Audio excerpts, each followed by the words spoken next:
saya Odiga Saputra. Saya Henny Istiani. Saya Eko Prasetyo. Pada video kali ini kita akan membahas klasifikasi makhluk hidup dalam Kingdom Animalia. Mari simak video berikut ini. Baik teman-teman, di sini saya akan menjelaskan tentang Kingdom Animalia. Apa sih Kingdom Animalia itu? Kingdom Animalia merupakan istilah yang digunakan untuk mengidentifikasi seluruh hewan yang ada di muka bumi ini.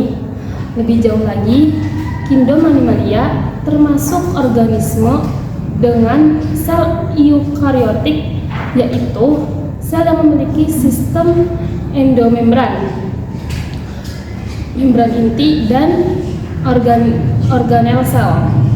Nah, adapun ciri-ciri dari Kingdom Animalia bisa dilihat di bagian ya teman-teman.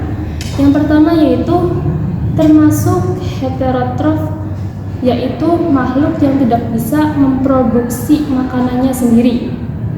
Yang kedua, bersifat motil atau bergerak secara aktif. Yang ketiga, dilengkapi dengan membran sel. Yang keempat, sistem organ tubuhnya lengkap. Yang kelima, sebagian besar berproduksi secara seksual dan sebagian besar lainnya berproduksi secara aseksual. Dan yang terakhir yaitu yang keenam, memiliki bentuk tubuh yang bervariasi mulai dari bilateral simetri, radial simetri, dan asimetri. Selanjutnya, kita akan membahas tentang klasifikasi Kingdom Animalia. Selanjutnya kita akan membahas tentang Kingdom Animalia. Yang pertama ada vertebrata. Vertebrata adalah hewan yang dilengkapi tali punggung atau tali penguat rangka, atau yang kita biasa kenal dengan chorda dorsalis, yang menjadi bagian dari filum chordata. Kemudian ada kelas-kelas dari vertebrata itu sendiri. Untuk memudahkan kita dalam menghafal kelas-kelas dari vertebrata, teman-teman bisa menggunakan kalimat yaitu pisang, ambon, reno akan mati. Kita ambil dari huruf pertama dalam kalimat tersebut. Jadi kita bisa menggunakan kalimat pisang, ambon, reno akan mati untuk memudahkan kita dalam menghafal kelas-kelas vertebrata. Kemudian kita masuk ke pembahasan yang pertama, itu ada Pisces. Pisces adalah hewan yang hidup di air dengan alat bantu pernafasan berupa insan, serta berkembang biak dengan cara bertelur atau ovipar. Contoh dari hewan Pisces salah satunya adalah ikan. Are you ready, kids? Kemudian yang kedua yaitu amfibi.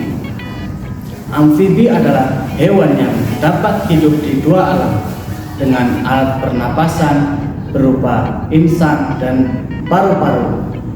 Hewan amfibi dapat berkembang biak secara ovipar maupun vivipar. Contoh dari hewan ini yaitu adalah salah satunya kata. Kemudian yang ketiga ada reptilia. Reptilia adalah hewan melata yang biasanya hidup di daratan dan dapat berkembang biak secara ovipar maupun ovovivipar. Contoh dari hewan ini adalah kadal dan ular.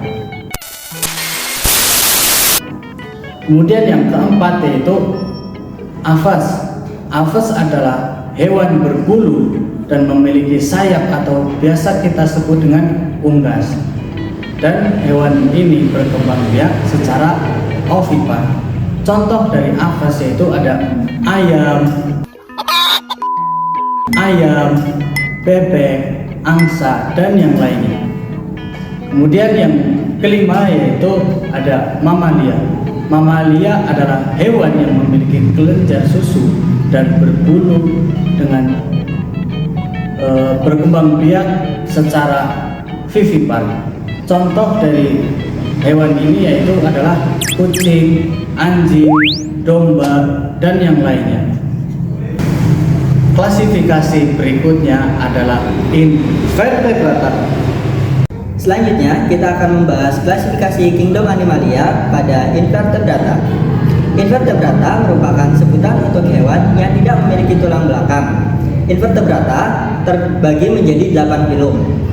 Filum-filum invertebrata dapat kita singkat ke dalam kalimat pocong platina makan emping asin. Yaitu ada Polyptera, Coelenterata, Platyhelminthes, Neryhelminthes, Annelida, Echinodermata, dan Arthropoda. Baik, kita akan membahas mengenai filum pertama, yaitu filum Porifera. Porifera adalah hewan spons atau berongga yang berhabitat di perairan, bersifat monoblastik dan hermafrodit. Contoh dari hewan porifera adalah Spongia. Kemudian yang kedua adalah Coelenterata, kelompok hewan invertebrata yang memiliki sel penyengat atau disebut cnidosid. Contoh dari Coelenterata adalah ubur-ubur. Berikutnya yang ketiga adalah Platyhelminthes. Dalam bahasa Yunani, Platyhelminthes berarti cacing pipih. Ia merupakan hewan triploblastik, makhluk yang tubuhnya tersusun atas 3 lapisan, yaitu endoderm, mesoderm, dan ektoderm. Yang keempat ada Nemadelminthes, merupakan sebutan untuk cacing yang memiliki bentuk tubuh panjang dan bulat atau giling. Contoh dari Nemadelminthes adalah cacing tambang. Yang kelima ada Annelida. Annelida adalah sebutan untuk cacing yang bentuk tubuhnya terlihat beruas atau memiliki segmen. Contoh dari Annelida adalah cacing tanah. Yang keenam adalah Mollusca. Mollusca adalah hewan lunak yang masuk ke dalam kelompok triploblastik dan memiliki selomata atau rongga sejati. Contoh dari hewan Mollusca adalah siput dan cumi-cumi. Yang ketujuh ada Echinodermata.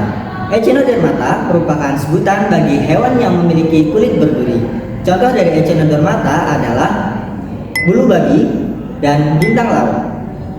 Kemudian yang kedelapan ada Arthropoda.